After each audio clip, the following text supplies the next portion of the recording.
కమలమ్మ ఆదా. కమలమ్మ ఆమె భర్త నారాయణ బంధువుల ఇంట్లో శుభకార్యానికి పొరుగురు వెళ్లారు. వాళ్ళు తిరిగి వచ్చే రోజున ఆ ఊళ్ళో సంత జరుగుతున్నది. సంతలో రకరకాల అరటిగెలలు చౌకగా అమ్ముతున్నారు. అంత చౌకగా దొరుకుతున్న అరటిగెలలను కొని తీరాలనుకున్నది కమలమ్మ. ఆమె భర్తతో, ఇక్కడ సంతలో అరటిగెలలు కారు చౌక, మనం కూడా ఒక గెల కొనుక్కుని ఇంటికి పట్టుకుపోదాం అన్నది.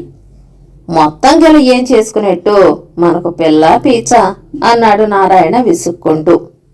దోరగా ఉన్న గెల కొనుక్కుంటే 15 రోజులు నిల్వ ఉంటుంది. ఇక్కడ 4 రూపాయలకు దొరుకుతున్న గెల మన ఊళ్ళో 10 రూపాయలకైనా దొరకదు. ఎంత ఆదా అవుతుందో మీరే ఆలోచించి చూడండి అన్నది కమలమ్మ. సరే అని నారాయణ కమలమ్మ కొన్న గెల భుజానికి ఎత్తుకున్నాడు. కాని ఆదా మాట ఎలా ఉన్నా దాన్ని మోయడం అతనికి చాలా కష్టం అనిపించింది. దాన్ని మార్గమధ్యంలో భుజం మించి దించి కింద పెట్టాడు.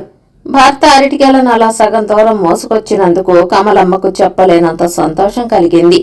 అలా కాకపోతే సంత నుంచి తమ ఊరుకు అరటిగెల మోసుకురావడానికి కూలివాడు 2 రూపాయలు అడిగేవాడు. ఇప్పుడిక 1 రూపాయి ఖర్చుతో గెల ఇంటికి చేరిపోతుంది.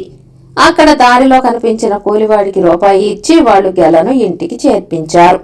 ఇలా కూలి డబ్బుల్లో సగానికి సగం ఆదా అయినందుకు కమలమ్మకు ఎక్కడ లేని ఆనందం కలిగింది. ఆ మరుసటి రోజు నుంచి గెలలోని అరటికాయలు పండటం మొదలుపెట్టాయి.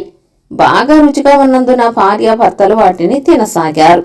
అయితే ఎక్కువగా తింటున్నందున వాళ్లకు ఆకలి మందగించింది. కమలమ్మ భర్తతో, చూసారా, ఈ అరటి పండ్ల వల్ల మన భోజనం ఖర్చుల్లో కూడా ఆదా కనిపిస్తున్నది అన్నది. అరటి పళ్లతో మొహం మొత్తిన నారాయణ, అయిన ఆదా చాలు, ఇక మిగిలిన పళ్ళు ఇరుగు పొరుగిళ్ల వాళ్ళకి ఇచ్చేయి అన్నాడు. అందుకు కమలమ్మ ఒప్పుకోలేదు. అంత దూరం నుంచి చౌకగా తెచ్చింది పరాయి వాళ్లకు దానం చేయడానికా అన్నదామె. మరికొద్ది రోజులకు గెలలో మిగిలి ఉన్న పళ్లన్నీ ఒక్కసారే పండిపోయాయి. 2 పూటల భోజనానికి బదులు అరటి పళ్లే తిందామన్నది కమలమ్మ భర్తతో. ఆమెకు గెలలోని 1 పండు కూడా వృధా కావటం ఇష్టం లేదు. ఆమె చెప్పినట్టే 3 రోజుల పాటు వాళ్లు భోజనానికి బదులు అరటి పళ్లు తిన్నారు. దానితో గెలలోని పళ్లన్నీ అయిపోయాయి. పోతే ఇప్పుడు వాళ్లకు విపరీతమైన అజీర్తి, కడుపు నొప్పి జబ్బులు పట్టుకున్నాయి. చూసావా, నీ ఆదా ఎంత చేసిందో.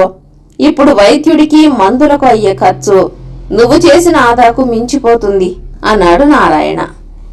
ఆ మాట నిజమే, ఇందుకు విరుగుడు ఒక్కటే, ఈ అజీర్తి తగ్గేదాకా మనం పస్తులుండటం అన్నది కమలమ్మ. అందుకు నారాయణ ఒప్పుకోక, పస్తులతో నీరసం పట్టుకుని అంతకంతా ఖర్చవుతుంది, అయినా ఈ కడుపు నొప్పి నేను భరించలేను అంటూ వైద్యుడి దగ్గరకు వెళ్లాడు. వైద్యుడు 2 రూపాయలు పుచ్చుకొని కొన్ని గుళికలిచ్చి పూటకు 2 చొప్పున వాడమన్నాడు. నారాయణ వాటిని ఇంటికి తెచ్చి భార్యకు సంగతి చెప్పాడు. 2 రోజుల్లో నారాయణ కడుపు బాధ తగ్గిపోయింది.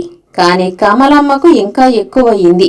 ఆదా చేయడం బాగా అలవాటైన కమలమ్మ వైద్యుడు చెప్పినట్టు పూటకు 2 గుళికలు కాక 1 వేసుకుంటున్నందువల్ల ఆమెకు ఈ చిక్కు వచ్చింది.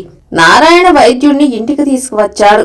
ఆయన కమలమ్మ చేసిన పనికి నవ్వుకుని మరికొన్ని గుళికలు ఇస్తూ, వీటిని ఉచితంగా ఇస్తున్నాను, చెప్పినట్టు వాడితే నీ జబ్బు నయమైపోతుంది అన్నాడు. అయితే రెండోసారి కూడా వైద్యుడికి నారాయణ కొంత డబ్బు ముట్ట చెప్పిన సంగతి ఆ ఇద్దరూ కమలమ్మకు చెప్పకుండా రహస్యంగా ఉంచారు. కథా సమాప్తం.